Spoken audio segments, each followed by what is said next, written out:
محترم سامعین کرام، السلام علیکم ورحمۃ اللہ تعالی وبرکاتہ۔ وعلیکم السلام ورحمۃ اللہ وبرکاتہ۔ الحمد للہ الذی فضل سیدنا ومولانا محمدا علی العالمین جميعا وأقامه يوم القيامة للمذنبين المتلمذين الخطائين الهالكين شفيعا، فصلى الله تعالى وسلم وبارك عليه وعلى كل من هو محبوب ومرضي لديه صلاة تبقى وتدوم بدوام الملك الحي القيوم، وأشهد أن لا إله إلا الله وأشهد أن محمدا عبده ورسوله.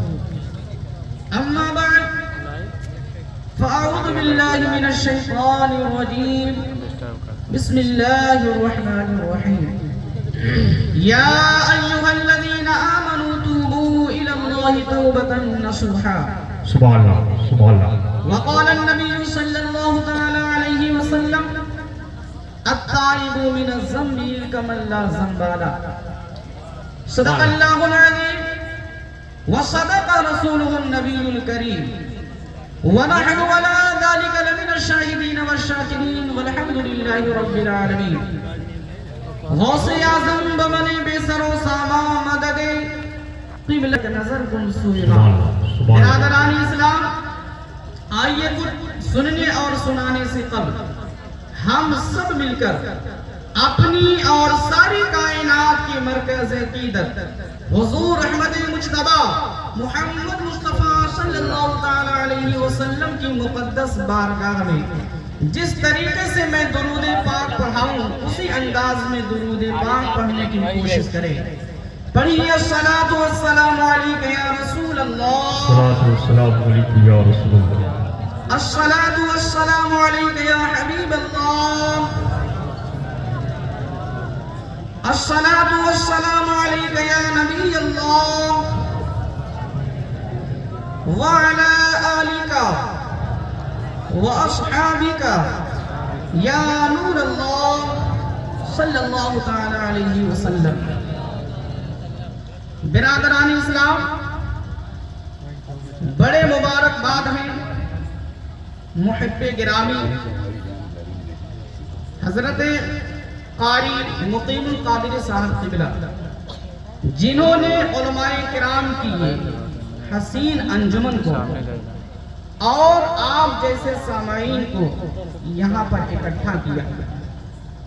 برادران اسلام، اصل مقصد جلسے اور جلوس کا یہ ہے کہ ہماری قوم کی اصلاح ہو، اصل مقصد یہی ہے، لیکن آج وہ مقصد فوت ہوتا نظر آتا ہے۔ کیوں؟ اس کی وجہ یہ ہے کہ آنے سے پہلے ہم یہ ذہن بنا کے آتے ہی نہیں کہ ہم چل تو رہے ہیں محفل میلاد میں، لیکن محفلیں ہو رہی ہیں۔ آج اگر ہمارا معاشرہ کا جائزہ لیجیے تو بڑے افسوس کی بات ہے کہ آج کون سے ایسے گناہ جو آج ہمارے قوم کے مابین، ہمارے سماج کے مابین، ہمارے معاشرے کے مابین کون سا گناہ رونما نہیں ہو رہا۔ جھوٹ، شراب، دھوکہ، بھائی کو ستانا، کسی کی زمین کو غصب کرنا، کون سا ایسا گناہ جو ہم سے سرزد نہیں ہو رہا۔ برادران اسلام، ہمیں اپنی زندگی میں تبدیلی لانا ہے۔ اصل مقصد ہمارا محفل میلاد میں آنے کا یہی ہونا چاہیے۔ آج ہم نے موضوع جو بنایا ہے وہ توبہ۔ توبہ اللہ کی ایک عظیم ایسی نعمت ہے جو ہمیں حاصل کرنا چاہیے۔ اللہ تعالیٰ قرآن پاک میں ارشاد فرماتا ہے یا ایھا الذین آمنوا توبوا الی اللہ توبۃ نصوحا، کہ اے ایمان والو اللہ کی بارگاہ میں ایسی توبہ کرو، ایسی توبہ کرو جو آگے کے لیے نصیحت ہو جائے، نصیحت ہو جائے۔ ایسی توبہ نہ کرو کہ آج ہم نے توبہ کر لیا کہ کل شراب نہیں پیئیں گے، لیکن ہماری زندگی پھر وہی ہے، ہم پھر شراب خانے پر جا رہے ہیں۔ آج ہم نے سچے دل سے توبہ کر لیا کہ اے میرے پروردگار، آج میں اس گناہ سے تیری بارگاہ میں توبہ کرتا ہوں، لیکن آنے والا کل ہمارا پھر اسی طریقے سے گزر رہا ہے۔ اللہ کے پیارے رسول کی حدیث پاک ہے، حضور ارشاد فرماتے ہیں کہ اگر کوئی ایسی توبہ پوری زندگی کرتا رہے تو اس کی توبہ اللہ کی بارگاہ میں مقبول نہیں۔ اسی لیے آیت کریمہ میں توبۃ نصوحا کا لفظ آیا ہے۔ اب توبۃ نصوحا کا مطلب کیا ہے؟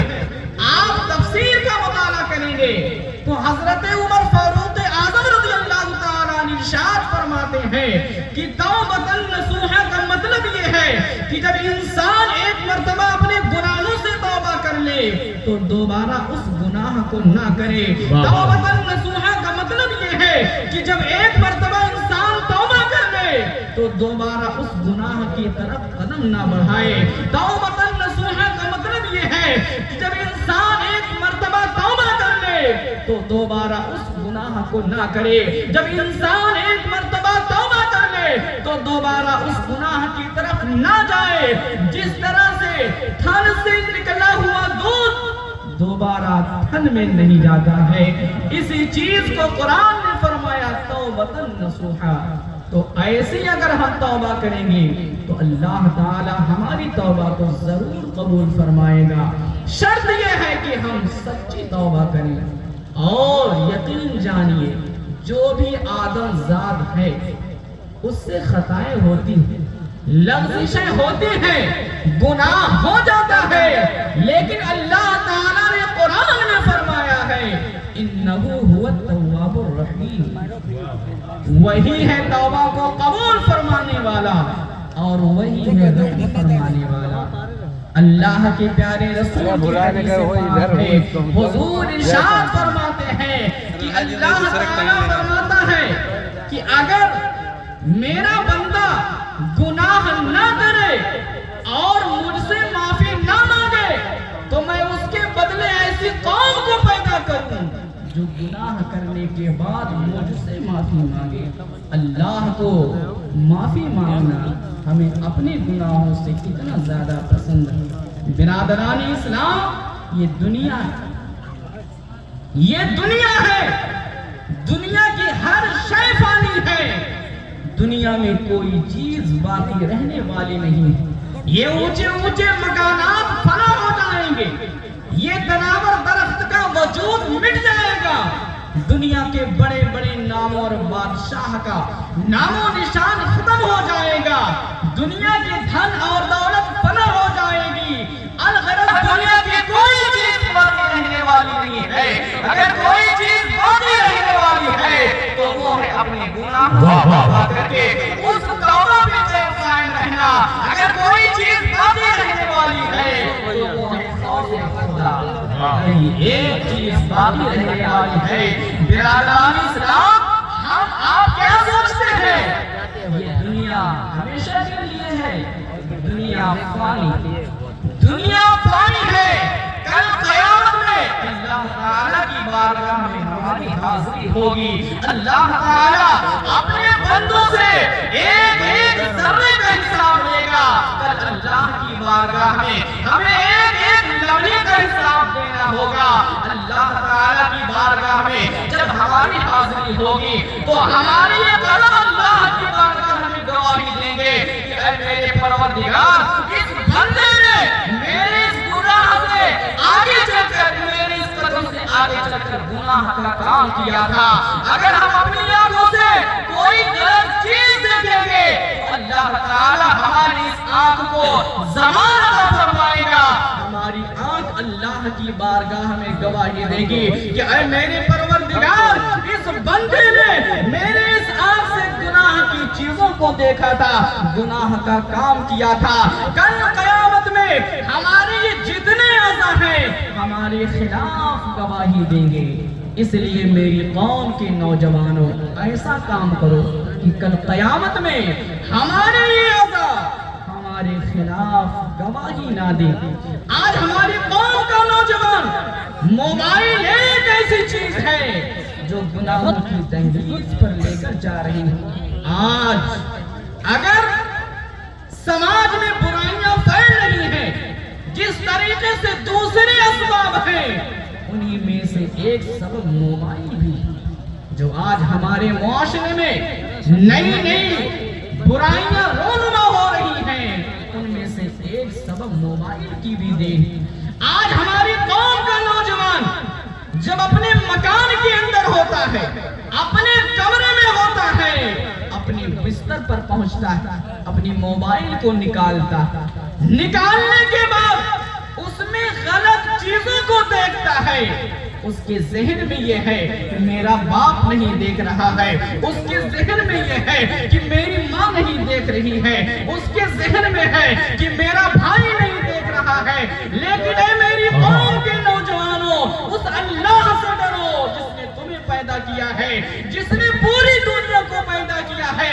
وہی اللہ قرآن میں فرماتا ہے ان اللہ خبیر بما تعملون، بے شک اللہ تعالی جو تم کرتے ہو تمہارے ہر ایک کام کی خبر اللہ تعالیٰ کو ہے۔ اسی قرآن میں اللہ تعالیٰ فرماتا ہے واللہ علیم بذات الصدور، کہ تمہارے دلوں کے حالات کو بھی اللہ تعالیٰ جانتا ہے۔ ابھی ہم نے گناہ کا کام کیا نہیں، صرف ہمارا دل یہ تسلیم کر رہا ہے کہ اب میں موبائل اٹھاؤں گا۔ ہم ابھی دل میں سوچ رہے ہیں، موبائل صرف ہم نے اٹھایا ہے، غلط چیزوں کو دیکھا نہیں ہے، صرف اٹھایا۔ ہم یہ ارادہ کر رہے ہیں دل سے کہ یوٹیوب پر ہم جائیں گے، ہم یہ سرچ کر کے یہ تصویر نکالیں گے جس کی شریعت اجازت نہیں دیتی ہے۔ اے میری قوم کے نوجوانوں، اس اللہ سے ڈرو جو تمہارے دلوں کے حالات کو بھی جانتا تھا۔ اس اللہ سے کوئی چیز چھپی نہیں ہے۔ اے میری قوم کے نوجوانوں، اگر اللہ تعالیٰ نے تمہیں زندگی بخشی ہے تو اپنی توانائی کو، اپنی طاقت کو تم دین کی راہ میں خرچ کرو۔ جب مؤذن کہے حی علی الصلاۃ، حی علی الصلاۃ، آؤ نماز کی طرف، یہ جوانی، اس جوانی کی قدر کرو۔ خدا نخواستہ جو آپ ارادہ کر رہے ہو کہ ہم 40-50 سال کے ہو جائیں گے تب ہم مسجد کا دروازہ کھولیں گے، کیا آپ یقین سے جانتے ہو کہ ہماری صحت یہی برقرار رہے گی؟ آپ نے بھی دیکھا ہوگا، ہم نے بھی اتنی عمر میں دیکھا ہے کہ 35 سال کے نوجوان کو فالج کا مرض لگ گیا، 40 سال کے نوجوان کو لقوا کا مرض لگ گیا، چلنے سے مجبور، اٹھنے سے مجبور ہے۔ خدا نخواستہ ہماری یہ تندرستی آج ہے، کل نہ رہے تو ہمارا یہ ارادہ کہاں پورا ہوگا؟ اے میری قوم کے نوجوانوں، اس محفل میلاد کا، جلسے کا مقصد یہی ہے کہ ہماری زندگی اسلام کے دائرے میں گزرے۔ دارالعلوم قادریہ منصوریہ تاج الشریعہ جو محب گرامی ہمارے مقیم القادری صاحب کی محنت انشاءاللہ العزیز رنگ بل لائے گی، چونکہ یہ تاج الشریعہ کا فیض، تاج الشریعہ کا فیض جہاں ہو جائے تو اس کی دنیا بھی سنور جاتی ہے اور آخرت بھی سنور جاتی ہے۔ آپ اگر مقیم القادری صاحب سے یہ دریافت کریں گے،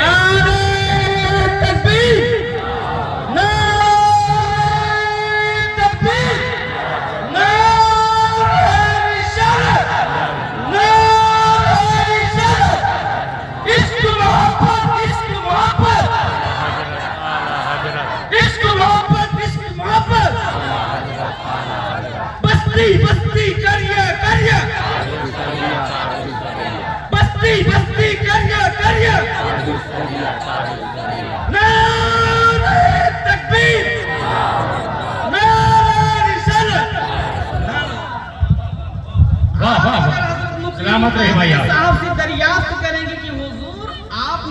ارادہ فرمایا کہ ہم ایک مدرسے کی بنیاد رکھیں، اس کا اصل مقصد کیا ہے؟ تو حضرت یہی فرمائیں گے کہ میرا اصل مقصد یہی ہے کہ ہمارے قوم میں جو برائیاں ہیں، ہماری قوم کا نوجوان جو دین کی تعلیم سے دور ہے وہ دین کی تعلیم سے قریب ہو جائے، چونکہ تعلیم ہی ایک ایسی چیز ہے جو اللہ سے قریب کر سکتی ہے، بے شک سبحان اور وہ ہے اللہ دین کی تعلیم، اور وہ ہے دین کی تعلیم۔ ہمیں اللہ کا قرب اگر حاصل کرنا ہوگا تو پہلے ہمیں تعلیم حاصل کرنا ہوگا۔ بغیر علم کے نہ ہم اللہ کو پہچان سکتے ہیں، نہ ہی اس کے پیارے رسول کے شان کو ہم پہچان سکتے ہیں۔ ہمیں اگر اللہ کا قرب حاصل کرنا ہے تو سب سے پہلے ہمیں علم حاصل کرنا ہوگا۔ حضور کی جو حدیث پاک ہے کہ طلب العلم فریضۃ علی کل مسلم و مسلمہ، یعنی علم دین سیکھنا ہر مسلمان چاہے وہ مرد ہو چاہے وہ عورتیں دونوں پر فرض کا درجہ بہت بڑا ہوتا ہے۔ اور اگر آپ سنت و نوافل کو چھوڑ رہے ہیں تو نوافل کو اگر آپ ادا کریں گے تو آپ کو ثواب ملے گا، لیکن اگر نہیں کر رہے ہیں تو گناہ تو نہیں ملے گا، لیکن اگر فرائض کو آپ چھوڑ رہے ہیں تو ضرور آپ گنہگار ہوں۔ فرائض نوافل مستحب میں امتیاز ہے، فرائض کا درجہ یہ ہے کہ اگر آپ نے فرض کو نہیں ادا کیا تو کل قیامت میں آپ سے سوال کیا جائے گا۔ بعض لوگ یہ کہتے ہیں کہ ہم تو جاہل ہیں، اگر اللہ ہم سے پوچھے گا تو ہم کہہ دیں گے اے میرے پروردگار ہمیں معلوم ہی نہیں تھا۔ لیکن جو لوگ اس غلط فہمی میں ہیں سرکار کی حدیث پاک کو یاد کرو۔ لوگ یہ کہتے ہیں کہ اگر عالم صاحب نماز نہیں پڑھیں گے تو زیادہ گنہگار ہوں گے، چونکہ ان کو معلوم اور ہمیں تو علم ہے نہیں، لیکن میں کہتا ہوں کہ عالم کو ایک سزا ملے گی، آپ کو ڈبل ملے گی۔ کیوں؟ وجہ کیا ہے کہ عالم نے تو علم حاصل کر لیا، ایک فرض تو ادا کیا، ایک فرض نے ادا کر لیا کہ علم حاصل کر لیا، ایک فرض ادا ہو گیا، اور آپ نے تو علم بھی نہیں حاصل کیا اور نماز بھی نہیں پڑھ رہے ہیں۔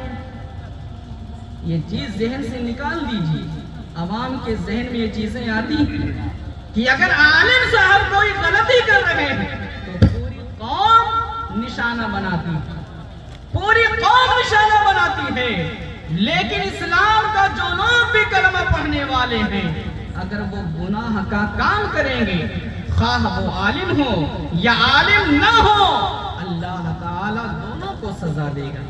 لیکن یہ جو قوم کی سوچ ہے کہ عالم صاحب کو ڈبل گناہ ملے گا، یہ آپ کی غلط سوچ ہے، چونکہ عالم صاحب نے تو علم حاصل کر لیا، ایک فرض ادا کر لیا، لیکن آپ نے علم بھی نہیں حاصل کیا، سب سے بڑی سزا یہ، اور پھر عمل بھی نہیں کر رہے، یہ اور بڑی سزا۔ جب کل قیامت کے دن اگر آپ اللہ کی بارگاہ میں عرض کریں گے کہ اے میرے پروردگار مجھے علم نہیں تھا، سرکار کی حدیث پاک آئے گی، اللہ تعالیٰ فرمائے گا اے میرے بندے کیا تو دنیا میں میرے نبی کا فرمان نہیں سنا تھا؟ میرے نبی کا فرمان تھا کہ علم حاصل کرنا ہر مسلمان مرد عورت پر فرض، تو کیا تجھے اس حدیث کا علم نہیں تھا؟ اس لیے میری گزارش ہے کہ آپ خود بھی علم دین حاصل کیجئے اور اپنے بچوں کو بھی علم دین سے قریب۔ سبحان اللہ۔ حضرت جو مدرسہ قائم کرنے جا رہے ہیں، میری آپ تمام حضرات سے گزارش ہے کہ جس طریقے سے آپ سے ہو سکے بڑھ چڑھ کر تعاون کریں اور اپنے بچوں کو بھی حضرت کے مدرسے سے قریب کیجئے تاکہ آپ کے بچے کی دنیا بھی بہتر ہو جائے، آخرت بھی بہتر ہو جائے۔ اور آپ یہ نہ سوچیں کہ ہمارا بچہ صرف قرآن اور اردو ہی سیکھے گا۔ الحمدللہ اب مدارس میں پہلے سے زیادہ تبدیلیاں آ گئی، پہلے سے اب تبدیلیاں آ گئی ہیں۔ اب مدارس میں ہندی بھی پڑھائی جاتی ہے، انگلش بھی پڑھائی جاتی ہے، کمپیوٹر بھی سکھائی جاتی، یعنی جو دنیاوی تعلیم ہے مدارس نے اس چیز کو بھی اپنے عمل میں لے آیا ہے۔ لیکن آپ کی جیسے محنت ہوگی، آپ کی توجہ ہوگی، انشاءاللہ العزیز اس طریقے سے ہر چیز کا انتظام کیا جائے گا۔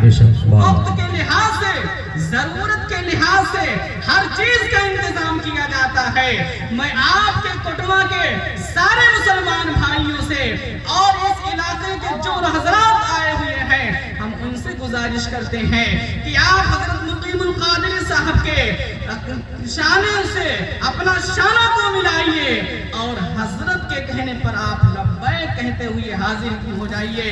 انشاءاللہ العزیز ایسی ہی کمائی جو آپ نے مدرسے میں لگا دیا ہے، یہ ہمیشہ کے لیے رجسٹری ہو گئی، یہ ہمیشہ کے لیے رجسٹری ہو گئی۔ کیا کہنے بھائی، واہ واہ۔ آپ نے اپنے جیب سے دے دیا ہے تو اس کے بارے میں آپ کو سوچنے کی ضرورت نہیں ہے کہ لگ رہا ہے کہ نہیں لگ رہا، کہاں لگ رہا ہے کہاں نہیں، اللہ دیکھ رہا ہے، اللہ دیکھ رہا ہے۔ اگر آپ نے سچی نیت سے دے دیا ہے، اللہ تعالیٰ اس کا بدلہ آپ کو دنیا میں بھی عطا فرمائے گا اور کل قیامت میں ضرور عطا فرمائے گا۔ میری گزارش ہے کہ آپ اپنے بچوں کو دینی تعلیم سے اور دنیاوی تعلیم سے بھی جوڑنے کی کوشش کریں۔ یقین جانیے بغیر علم کے کوئی انسان ترقی نہیں پا سکتا، چاہے وہ دنیا کو بہتر بنانا چاہتا ہو یا آخرت کو بنانا چاہتا ہو۔ بغیر تعلیم کے دنیاوی زندگی بھی بہتر طریقے سے نہیں گزر سکتی ہے اور آخرت کی زندگی بھی بہتر طریقے سے نہیں گزر سکتی ہے۔ اس لیے میری گزارش ہے کہ آپ علم دین کی طرف اپنی توجہ بنائیں، اپنے بچوں کو بھی مدارس سے قریب کیجئے۔ انشاءاللہ العزیز یہی بچہ آپ کے لیے دنیا میں بھی بہتر ہوگا اور آخرت میں بہتر ہوگا۔ ہم اللہ رب العزت کی بارگاہ میں دعا کرتے ہیں کہ اللہ تعالیٰ سب سے پہلے ہم لوگوں کو اپنے گناہوں سے سچی توبہ کرنے کی توفیق عطا فرمائے، سابقہ تمام گناہوں سے بچنے کی اور نیکیاں کرنے کی توفیق عطا فرمائے۔ وآخر دعوانا ان الحمدللہ رب العالمین۔ السلام علیکم ورحمۃ اللہ وبرکاتہ۔ سبحان اللہ، ماشاء اللہ۔